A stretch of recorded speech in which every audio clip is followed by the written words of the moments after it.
इस कार्यक्रम के प्रायोजक हैं श्री शिखर चंद, किरण, रविंद्र, गरिमा, चिराग जैन, विजयनगर, जयपुर।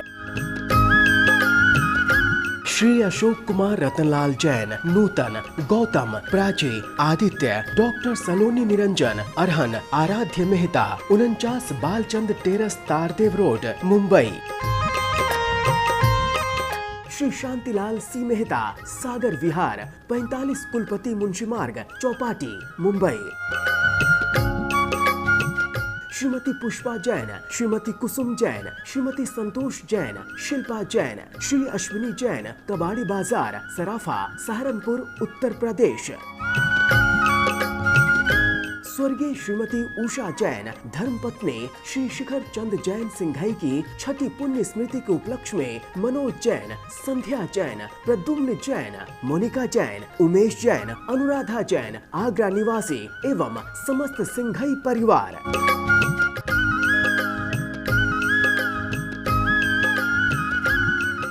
जय जिनेन्द्र, तीन भुवन में सार, वीतराग विज्ञानता, शिव स्वरूप सेवकार, नमहु त्रियोग संहारी के। पंच परमेष्ठी भगवान की जय। संत शिरोमणि आचार्य विद्यासागर जी महाराज की जय। पिछली पाठशाला में सम्यक ज्ञान की महिमा के बारे में हमने आपको बताया था। ये बताया था कि जो अज्ञानी है करोड़ों जन्म में तप करे और तप करके ग्रहव्यक्त तक हो जाए, फिर भी उसे आत्मस्वरूप का ज्ञान नहीं होता और वो कभी सुखी नहीं हो सकता। तो फिर क्या करना चाहिए? हम भी तो अनंत काल से संसार भ्रमण कर रहे हैं, हमारी गिनती भी तो अज्ञानियों में है। तो हम क्या करें? तो हमने पहले बताया था, ताते जिनवर कथित तत्व अभ्यास करीजे। क्या कहा था हमने? संशय, विपर्य, अनद्य बसाय को छोड़कर भगवान ने जो 7 तत्व 9 पदार्थ बताए हैं, हमें उनका अभ्यास करना चाहिए और अपने आत्मस्वरूप की पहचान करनी चाहिए। पहली बार ये भी बताया था, अगर हमने इस जन्म में अपने आत्मा का परिचय प्राप्त करने के लिए कोशिश नहीं की और ये मनुष्य पर्याय हमारी यूं ही चली गई ना, दोबारा मिलने वाली नहीं। क्यों? क्योंकि अगली पर्याय नरक तुरंच में मिलेगी। वहाँ से ऊपर उठने के योग्य परिणाम बड़ी मुश्किल से मिलते हैं। इसलिए इस पर्याय में हमें अपने आत्म कल्याण का कार्य करना है। सम्यक ज्ञान की और क्या महिमा है, अब अगली पंक्तियों में और सुनिए। दौलत राम जी पंडित जी ने बहुत अच्छा लिखा है, देखें। धन समाज गज बाज राज तो काज न आवे, धन समाज गज बाज राज तो काज न आवे, ज्ञान आप को रूप भय फेरो अचल रहावे, ज्ञान आप को रूप भय फिर अचल रहावे, तास ज्ञान को कारण स्वपर विवेक बखानो, तास ज्ञान को कारण स्वपर विवेक बखानो, कोटि उपाय बनाय भव्यता को उर आनो, कोटि उपाय बनाय भव्यता को उर आनो। क्या कह रहे हैं? हमें इस जन्म में अच्छा कुल जिनवाणी का सुनना मिला, फिर भी हमने उसका लाभ नहीं उठाया। हमने जीवन भर क्या किया? पैसा कमाया और परिवार का पालन पोषण, ब्याह शादी में हम लगे रहे। पंडित जी कह रहे हैं, धन, रुपया, पैसा, समाज माने परिवार, कुटुंब, गज माने हाथी, बाज माने घोड़े और राज माने राजपाट, मंत्री पद, ये तो काम नहीं आते हैं। ये कुछ काम में आने वाला नहीं। आदमी का मरण हुआ, हाथी घोड़े रुपया पैसा परिवार यहीं छूट गया, जो कर्म थे उन्हें साथ लेके चला गया। तो कह रहे हैं धन माने रुपया पैसा, समाज माने परिवार, गज माने हाथी, बाज माने घोड़े, और राज माने राजपाट, मंत्री बनना और ऊंचे पदों पे आना, ये कुछ भी काम नहीं आता है। लेकिन ज्ञान आपको रूप भये, एक बार अपने आत्म स्वरूप का अच्छी प्रकार परिचय हो जाए। ज्ञान आपको रूप भये, यदि ज्ञान आपका रूप भये, आप रूप हो जाए, आत्म स्वरूप का परिचय हो जाए, तो फिर अचल रहावे, फिर वह हमेशा रहा आता है। जिसने एक बार ये अच्छी तरह निर्णय कर लिया मैं तो आत्मा मात्र ही हूँ, बस वो फिर उससे चलायमान क्यों होगा, होगा ही नहीं। अब क्या कह रहे हैं, वो है ज्ञान मिले कैसे मुझे ऐसा, कह रहे हैं तास माने उस ज्ञान का कारण है स्वपर विवेक बखानो, भेद विज्ञान कहा गया है। भेद विज्ञान माने मैं आत्मा हूँ, ये शरीर है, शरीर मेरा नहीं, मेरी तो मात्र आत्मा है। संसार में जो कुछ मुझे दिखाई दे रहा है मेरा कुछ नहीं है, जो इनको देखने वाला है मैं तो वह हूँ। तो मैं क्या करूँ, जिसमें मेरा कल्याण हो मैं उन कामों में लगूं, इन दिखने वालों के चक्कर में मैं अपना जीवन क्यों नष्ट करूं। देखो, तास ज्ञान को उस सम्यक ज्ञान का कारण है स्वपर विवेक, स्व माने अपनी आत्मा का, और पर पदार्थों का विवेक माने भेद विज्ञान, बखानो माने कहा गया है। ये समझ तू है क्या, और ये जो इतना तेरा परिसर परिकर है, तू इस रूप नहीं, ये तेरे कोई नहीं। आचार्यों ने क्या लिखा, शाम होने पर वृक्ष के ऊपर सब तरफ से पक्षी आके बैठ जाते हैं, सुबह हुआ सब अपने अपने काम से चले जाते हैं। अगर वो पेड़ ये सोचने लगे रात को ये सारे पक्षी मेरे हैं, तो उसकी कितनी भूल मानी जाएगी। उसी तरह जितने ये नौकर चाकर स्त्री परिवार माता पिता मुझे मिले हैं, ये सब तो पेड़ पर आए हुए पक्षी की तरह हैं। अपना अपना समय पूरा होता जाएगा, सब उड़ते जाएंगे, सब चले जाएंगे, मैं भी चला जाऊंगा।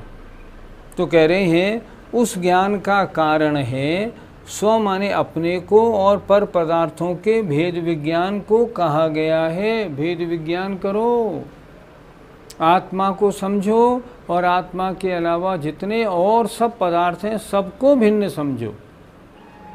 कोटि माने करोड़ों उपाय बना करके हे भव्य, हे धर्मात्मा बंधु, ताको माने उस सम्यक ज्ञान को अपने हृदय में आनो, आओ, लाओ, प्राप्त करो, सम्यक ज्ञान की प्राप्ति करो। पंडित जी, आप जो हम लोगों को पढ़ा रहे हैं, ये सम्यक ज्ञान की महिमा है या सम्यक दर्शन की? सम्यक ज्ञान किसे कहते हैं, जो ज्ञान सम्यक दर्शन सहित प्राप्त किया जाए उसी का नाम तो सम्यक ज्ञान है। हम इसमें आपको ज्ञान की महिमा बता रहे हैं, इसका मतलब सम्यक तो सहित ज्ञान की महिमा है इसमें। अगर ज्ञान हो और सम्यक दर्शन नहीं हो तो बताया ना, करोड़ों जन्म तप तपने से भी कल्याण नहीं होगा। इसलिए महिमा सम्यक ज्ञान की है, और सम्यक ज्ञान सम्यक दर्शन सहित ही होता है। पंडित जी, क्या सम्यक ज्ञान से ही मोक्ष हो जाएगा या हमें चारित्र भी धारण करना पड़ेगा? तुम्हें कोई बीमारी हो गई, मान लो रीढ़ की हड्डी में दर्द होता है, आप गए किसी डॉक्टर के पास, बड़े मरीज बैठे थे, आपने उनसे पूछा ये डॉक्टर क्या रीढ़ की हड्डी में स्पेशलिस्ट है? सब लोगों ने कहा हाँ है। तुम लोगों को क्या फ़ायदा हुआ इन डॉक्टर से? हम इनके इलाज में हैं, बहुत फ़ायदा है।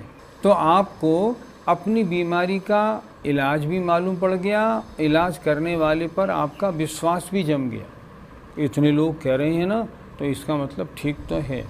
अब मैं आपसे पूछता हूँ, क्या इतने से आपकी बीमारी ठीक हो जाएगी? क्या कभी नहीं होगी। करना क्या पड़ेगा? डॉक्टर को दिखाना पड़ेगा। डॉक्टर जो योगा बताएगा, जो दवाई बताएगा, जो खाना पीना बताएगा, उस खाने पीने को खाना, दवाई को लेना, योगा को करना, ये सब शुरू करेंगे तब तो होगी ठीक, नहीं तो कैसे दर्द ठीक होगा? नहीं होगा। उसी तरह शास्त्र हमें मार्ग बताते हैं कि हे संसार के प्राणी, तुम गलत मार्ग पे हो, तुम सच्चे मार्ग पे आओ और देखो सही मार्ग ये है, ऐसा आचरण करो, ऐसा खाओ, ऐसी पूजा, ऐसी भक्ति, ये स्वाध्याय, इसमें अपना समय लगाओ। अगर हमें वास्तव में मुक्ति प्राप्त करनी है, संसार से छूटना है, तो हम उन शास्त्र के अनुसार जो बताएंगे वैसा हम करेंगे। नतीजा क्या होगा? धीरे धीरे संसार छूट जाएगा। और जान के रह गए और हमें मालूम पड़ गया डॉक्टर है, पर्चा भी लिखा लिया और दवाई नहीं लाए, नहीं खाई, योगा नहीं किया, और मान लो हमने वैसा खाना पीना ठीक नहीं किया, तो बीमारी कभी ठीक नहीं होगी। इसलिए ये महिमा किसकी है? ये महिमा सम्यक ज्ञान, सम्यक सहित है, उसकी है। और जो सम्यक ज्ञानी होगा उसका आचरण तो आगम के अनुसार होगा ही होगा। अगर स्वाध्याय करने के बाद कोई चारित्र को धारण नहीं करता है तो समझना इसका स्वाध्याय सही नहीं है। ये पंडित तो बना है लेकिन अपने नाम, अपनी यश, अपनी आमदनी के लिए बना है, आत्मकल्याण के लिए नहीं बना। आत्मकल्याण के लिए कोई बना है फिर तो शास्त्र पढ़ेगा, उसका आचरण भी उसी अनुसार होगा। पंडित जी, वर्तमान में हम खूब ज्ञानाभ्यास करें तो क्या फिर उससे हमें मोक्ष की प्राप्ति हो जाएगी? पंचम काल में मोक्ष नहीं होता। क्यों? क्योंकि हमारे शरीर का सहनन, हमारे शरीर की मजबूती ऐसी नहीं है जो हम अच्छा ध्यान लगा सकें। लेकिन नींव तो बन जाएगी, नींव तो बन जाएगी। अगले जन्म में हम स्वर्ग में जाएंगे, हमें पुराना जो हमने यहाँ जो भी कुछ अभ्यास किया है उसका संस्कार तो रहेगा। तो स्वर्ग में पहुँचने के बाद भी हम क्या करेंगे? पंचमेरु नंदीश्वर की वंदना करेंगे, सिमंदर स्वामी के पास जाएंगे, उनका खूब प्रवचन, दिव्य ध्वनि सुनेंगे, अपने आत्म कल्याण को आगे बढ़ाएंगे। और जब अगले जन्म में मनुष्य बनेंगे, तीसरे में, तब मुनि बन के मोक्ष प्राप्त कर लेंगे। इसलिए परंपरा से ये कार्यकारी जरूर होगा, लेकिन इस जन्म में मोक्ष नहीं हो सकता। पंडित जी, अगर हमें भेद विज्ञान प्राप्त करना हो तो हमें क्या करना चाहिए? भेद विज्ञान का मतलब क्या होता है? अर्थात मैं क्या हूँ और मुझसे भिन्न क्या है। शरीर अलग है, मैं आत्मा अलग हूँ। यद्यपि इस शरीर में शरीर आत्मा दोनों मिली हुई हैं, फिर भी आत्मा आत्मा है, शरीर शरीर है। कैसे जानेंगे? जो दिख रहा है ये मैं नहीं, ये तो पुद्गल है, लेकिन जो देख रहा या जान रहा है वह मैं हूँ। अच्छी तरह से जो कुछ दिख रहा है मैं ये नहीं, जो मैं देख रहा हूँ, अंदर जो बैठा मैं देख रहा हूँ वह मैं हूँ। भेद विज्ञान का मतलब होता है निज और पर का भेद विज्ञान होना। मेरा स्वरूप क्या है और मुझसे भिन्न पदार्थ क्या क्या हैं। अगर ऐसा निर्णय हो जाएगा मैं तो आत्मा ही हूँ, निर्णय बना लिया मैं तो आत्मा ही हूँ, फिर क्या होगा? अब इस आत्मा की भलाई जिस कार्य में है मैं उस कार्य में लगूँ। मैं इन परिवारों में इन सब रुपए कमाने में और पंचेंद्रियों के विषयों में क्यों उलझूँ? ये तो मेरी आत्मा को मलिन पतित करने वाले हैं, इसलिए मैं इनसे सब छोड़ता हूँ और चारित्र के मार्ग पर लगता हूँ। तभी तो लगेगा, नहीं तो क्यों लगेगा? तो भेद विज्ञान का मतलब होता है आत्मा और शरीर, मैं क्या हूँ और मुझसे भिन्न पदार्थ क्या हैं, इन सब में अच्छी प्रकार ज्ञान हो जाना और श्रद्धान हो जाना कि वास्तविकता यही है। इसका नाम है भेद विज्ञान। सम्यक ज्ञान की और महिमा पंडित दौलत राम जी छेड़ाले में आगे और बता रहे हैं। वास्तव में सम्यक ज्ञान तो ऐसा है, इसकी महिमा का जितना वर्णन करो उतना थोड़ा है। देखिए कितना सुंदर आगे लिख रहे हैं। जे पूरब शिव गए जाहि अरु आगे जय है। जे पूरब शिव गए जाहि अरु आगे जय है। सो सब महिमा ज्ञान तनि मुनिनाथ कहे हैं। सो सब महिमा ज्ञान तनि मुनिनाथ कहे हैं। विषय चाह दव दाह जगत जन अरनि दझावे। विषय चाह तब दान जगत जन अरनि दझावे। तासु पाए न आन ज्ञान घन घान बुझावे।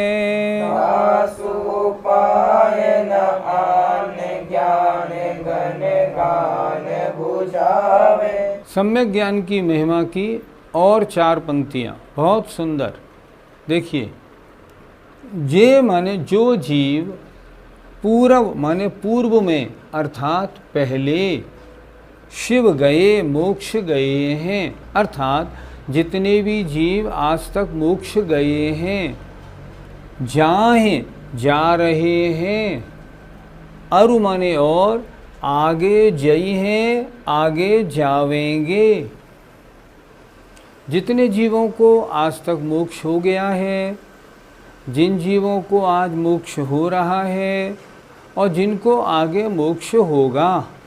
फिर देखें, जे जो जीव पूर्व माने पहले, शिव गए मोक्ष गए हैं, जाहि जा रहे हैं और आगे जई हैं जावेंगे। क्यों जा रहे हैं, वह सब किसकी महिमा है? सो सब महिमा ज्ञान तनी, वह सब महिमा ज्ञान की है। तनी माने की, महिमा किसकी है? ज्ञान की। अगर सम्यक ज्ञानी नहीं बनते, आत्मा में लीन नहीं होते, तो मोक्ष कभी नहीं होता। तो वह सब महिमा सम्यक ज्ञान की है, ऐसा मुनियों के नाथ माने गणधर देव या तीर्थंकर भगवान ने ऐसा कहा है। भगवान ऐसा कहते हैं कि आज तक जो मोक्ष गए हैं, जा रहे हैं, जाएंगे, वो सब महिमा सम्यक ज्ञान की है। विषय चाह दब दाह जगत जन अरनि दझावे। विषयों की चाह माने इच्छा रूपी, दवदाह माने जंगल की दावानल अग्नि, दवदाह माने दावानल। वह संसार के जन माने प्राणियों को इस जंगल, संसार रूपी जंगल में जला रही है। मतलब हम जितने भी संसारी हैं, हम किस में सुबह से शाम तक लगे रहते हैं, मरे जा रहे हैं।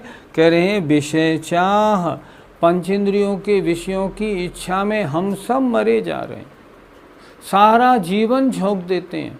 हमने तो देखा जिनकी उम्र सारे बाल सफ़ेद हो गए, हाथ पैर ढीले पड़ गए, ऐसे जो हमारे बुज़ुर्ग हैं वो भी पंचेंद्रियों के विषयों में उलझे रहते हैं। कह रहे हैं विषयों की इच्छा रूपी दवदाह माने जंगल की अग्नि माने दावानल, संसार के प्राणियों को जंगल में जला रही है।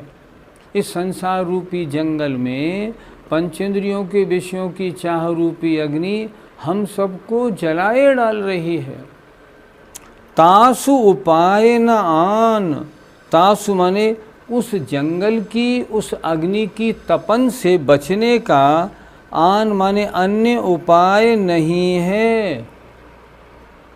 तासु माने उस जो जला रही है उससे बचने का, आन माने अन्य उपाय नहीं है। केवल सम्यक ज्ञान रूपी जो बादल हैं वो ही उस अग्नि को बुझा सकते हैं। जंगल में अग्नि लगी हो तो फायर ब्रिगेड से काम नहीं बनता। हम फायर ब्रिगेड से कह दें जाके जंगल की अग्नि बुझा दो, नहीं बुझा पाएगा। उसके लिए तो ऊपर आकाश से घनघोर बारिश होगी, तब जंगल की अग्नि बुझेगी। उसी तरह जो विषयों की इच्छा रूपी अग्नि हमें जला रही है, उससे अगर हमें बचना है तो जो सम्यक ज्ञान रूपी बादल हैं, वो बादलों की घोर वर्षा से हम पंचेंद्रियों के विषयों की इच्छा से दूर होके सुख प्राप्त कर सकते हैं। पंडित जी, पंचेंद्रिय विषयों की इच्छा को यहाँ जंगल की अग्नि का उदाहरण देते हुए क्यों समझाया? इसलिए जंगल की अग्नि कैसी है, अब जहाँ सारे पेड़ ही पेड़ हैं, और अगर मान लो एक पेड़ में आग लग जाए तो वो तो सारे पेड़ों में लगी चली जाएगी, वो तो बुझने का सवाल ही नहीं उठता। और हमारे आपके जो पंचेंद्रियों के विषयों की अग्नि है, अनंत बार संसार में जन्म मरण कर लिया लेकिन बिल्कुल बुझी नहीं। इस जन्म में भी देखो क्या कर रहे हैं हम, सिर्फ पंचेंद्रियों के विषयों में तो लगे पड़े, और हो भी क्या रहा। बड़े बड़े श्रावक देख लिए, और तो और आजकल तो मुनि लोग भी बहुत सारे न मालूम पंचेंद्रियों के विषयों में लगे पड़े। एसी के चक्कर में पंखा चाहिए, कूलर चाहिए, फ्लश में निबटना चाहिए। ये हो क्या रहा है, मालूम नहीं क्या हो रहा है। पंचेंद्रियों के विषयों में सब जले जा रहे हैं, चाहे कोई भी हो। तो ऐसी भयंकर अग्नि कैसे हटेगी? शास्त्र के माध्यम से हटेगी।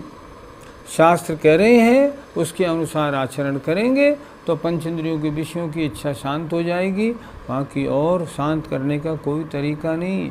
कह रहे हैं ज्ञान रूपी घनघोर बादल इसको बुझा सकते हैं और नहीं। पंडित जी, जो पंचेंद्रिय के विषयों की आग है वह सम्यक ज्ञान के द्वारा कैसे बुझेगी? अर्थात आपका जो पंचेंद्रियों में उलझना है, पंचेंद्रियों के विषयों में फंसना है, उससे कौन बचाएगा? शास्त्री तो बचाएंगे। जिनवाणी कह रही है अगर तू पंचेंद्रियों के विषयों में उलझता है तो मिथ्या दृष्टि है, अगर तू पंचेंद्रियों के विषयों में उलझता है तो महान आश्रय बंद होगा, तेरी आत्मा और पतित होती जाएगी। क्या होगा? तिरंशों में, नारकियों में, निगोदियाओं में तेरा जन्म होगा। इसलिए अगर तू चाहता है तेरी आत्मा का कल्याण हो, पंचेंद्रियों के विषयों को छोड़ देख, इसमें सार नहीं। मुझे बताओ कौन जीव ऐसा है जो इन पंचेंद्रियों के विषयों से तृप्त हुआ हो? 96,000 रानियां चक्रवर्ती के थीं, उन्होंने उनको भी क्यों छोड़ा? उनमें उलझे रहते ना, पर नहीं, उन्होंने समझ लिया इनमें सुख नहीं, सुख तो इनके छोड़ने में है, इसलिए उन्होंने उनको छोड़ दिया। और छोड़ने के बाद जब वो जंगल में गए, मुनि बनने के बाद आत्म ध्यान में लीन हुए, तब उन्होंने कहा आनंद तो यहाँ है, अभी तक मैंने जिसको आनंद समझा था वो आनंद था कहाँ। इसलिए एक सम्यक ज्ञान ही ऐसा है जो पंचेंद्रियों के विषयों से हटाने का रास्ता बताता है, बाकी कोई नहीं बताता। संसार की इतनी विद्याएं हैं, कमाने की और भोगने की चर्चा करती हैं। ये बना लो, ऐसे कमाओ, ऐसे भोगो, ऐसे कमाओ, ऐसे भोगो। लेकिन एक अध्यात्म विद्या, एक सम्यक ज्ञान ऐसा है जो ये बताता है इनको छोड़। जितना तू पकड़ेगा उतना दुखी होगा, जितना तू छोड़ेगा उतना सुखी होगा। जिन जीवों ने जिनवाणी में इन बातों को पढ़ा और इन बातों का अनुसरण किया, उन्होंने ज्ञान प्राप्त करके, सम्यक दृष्टि बन के और सम्यक ज्ञानी हो के तदनुसार अपना आचरण किया, और आचरण करके सब कर्मों को नष्ट करके मोक्ष प्राप्त कर लिया। इसलिए तो यहाँ लिखा हुआ है आज तक जो भी मोक्ष गए हैं सम्यक ज्ञान के कारण, जा रहे हैं सम्यक ज्ञान के कारण, आगे भी जो जाएंगे वो भी सम्यक ज्ञान के कारण। सम्यक ज्ञान और सम्यक दर्शन दोनों मिले हुए हैं यहाँ। बिना सम्यक दर्शन सम्यक ज्ञान नहीं होगा, बिना उसके मोक्ष कभी होगा नहीं। सम्यक ज्ञान प्राप्त किया, तदनुसार अपना आचरण चारित्र रूप धारण किया, कर्मों को नष्ट करेंगे और मोक्ष प्राप्त हो जाएगा। हम सबको क्या आज सोचना है कि अगर संसार के भ्रमण से बचना है, सच्चे देवशास्त्र गुरु का श्रद्धान करो, शास्त्रों का अध्ययन करो और अपने आचरण को धीरे धीरे अच्छा बनाओ। गृहस्थी में रह के जितना आचरण बन जाए उतना बनाएं। हम पुरुष हैं, हम मुनि बन सकें, व्रती बन सकें, क्षुल्लक एलक बन सकें, वहाँ तक बने, संस्कारित तो हो जाएं, ताकि अगले जन्मों में फिर विषयों में नहीं उलझें और जहाँ भी जाएं हमें मोक्ष मार्ग दिखाई पड़ता रहे। यही भावना है। सम्यक ज्ञान के कारण, सम्यक ज्ञान के द्वारा हम सही मार्ग प्राप्त करें और उसमें लगें। इसी भावना के साथ जय जिनेन्द्र। इस कार्यक्रम के प्रायोजक हैं श्री शिखर चंद, किरण, रविंद्र, गरिमा, चिराग जैन, विजयनगर, जयपुर। श्री अशोक कुमार, रतनलाल जैन, नूतन, गौतम, प्राची, आदित्य, डॉक्टर सलोनी निरंजन, अरहन, आराध्य मेहता, 49 बालचंद टेरस, तारदेव रोड, मुंबई। श्री शांतिलाल सी मेहता, सागर विहार, 45 कुलपति मुंशी मार्ग, चौपाटी, मुंबई। श्रीमती पुष्पा जैन, श्रीमती कुसुम जैन, श्रीमती संतोष जैन, शिल्पा जैन, श्री अश्विनी जैन, कबाड़ी बाजार, सराफा, सहारनपुर, उत्तर प्रदेश। स्वर्गीय श्रीमती उषा जैन, धर्मपत्नी श्री शिखर चंद जैन सिंघाई की 6ठी पुण्य स्मृति के उपलक्ष्य में मनोज जैन, संध्या जैन, प्रद्युम्न जैन, मोनिका जैन, उमेश जैन, अनुराधा जैन, आगरा निवासी एवं समस्त सिंघाई परिवार।